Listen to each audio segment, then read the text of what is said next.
Welcome to the channel. Here, we provide clear, actionable insights into the complex world of tax and accounting to help your business thrive. Welcome to The Explainer. Today, we're going to talk about one simple document that has totally changed the game for how startups get their first big check. It's called a SAFE, and trust me, it's all about one thing: speed.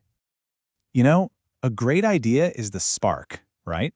But to really turn that spark into a raging fire, every single startup needs fuel. And in the world of business, that fuel, well, it's capital. Cold, hard cash. So let's go back in time a bit. Traditionally, founders trying to get that first critical bit of cash were, well, they were basically stuck between a rock and a hard place. The two main options on the table were both pretty painful, just in totally different ways. Okay, so here was the dilemma. On one hand, you could sell off a piece of your company, equity, but that meant getting bogged down in endless, complicated negotiations about how much your baby was worth, not to mention the sky-high legal fees. The other option? Taking on debt, basically a loan. That meant strict repayment schedules and the constant nagging fear of defaulting if things went south. So it was this awful choice between massive complication or huge risk. And this quote, it just hits the nail on the head, doesn't it? I need to focus on the business, not the paperwork. I mean, a founder's job is supposed to be about building an amazing product and finding people who love it, not getting lost in some crazy maze of financial documents. So this huge pain point, it sparked a really clever innovation. People started asking, wait a minute, there's got to be a better way, right? What if there was a third option? A path that lets a founder get the money they need right now, but push all those difficult, messy arguments about valuation way down the road. And that is exactly the solution that came out of Silicon Valley. Enter the SAFE, which stands for Simple Agreement for Future Equity. The best way to think about it is like a hybrid. It's not debt, so no interest payments. And it's not quite equity yet. It's really just a simple promise, a promise for a piece of the company later on. So how does this thing actually work? Well, just like the name says, the whole idea here is simplicity.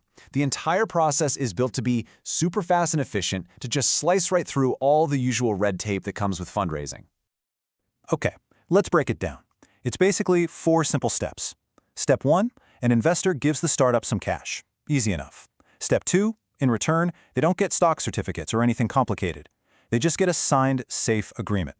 Step 3, the startup takes that money and gets to work, building, growing, hitting those important milestones. And then step 4, the magic happens.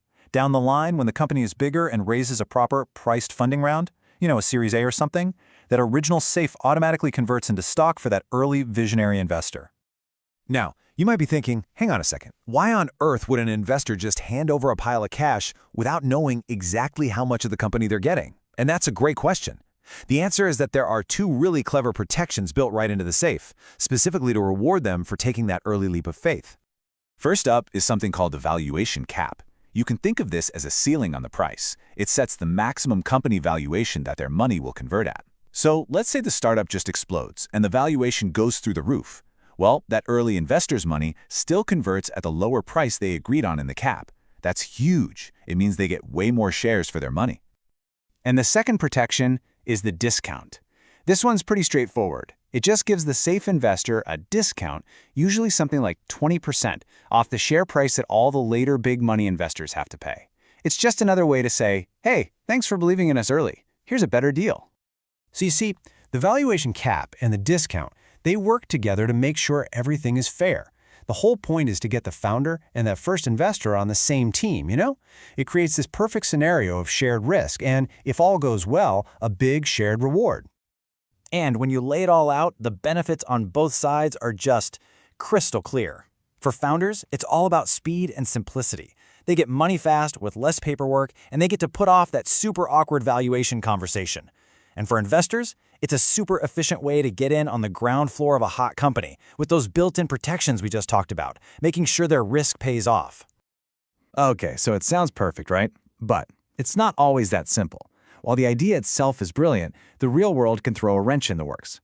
The fact that the SAFE is still kind of new can create some practical problems, especially when you're dealing with money crossing borders.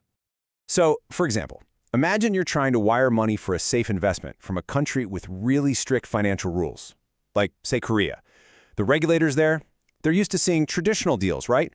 Equity, debt, stuff they've seen a million times. This newfangled SAFE agreement, it doesn't neatly fit into their boxes, and that can cause major delays, extra questions, and a lot of headaches. The bottom line here is pretty clear. You absolutely need to work with lawyers and finance pros who really get these international quirks. But look, even with those occasional bumps in the road, the whole purpose of the safe is still crystal clear.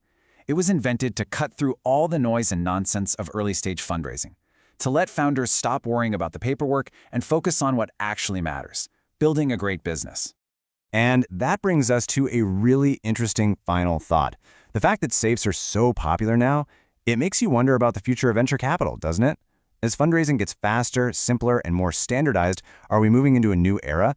An era where maybe the only things that truly matter are the power of the idea and how fast you can make it happen?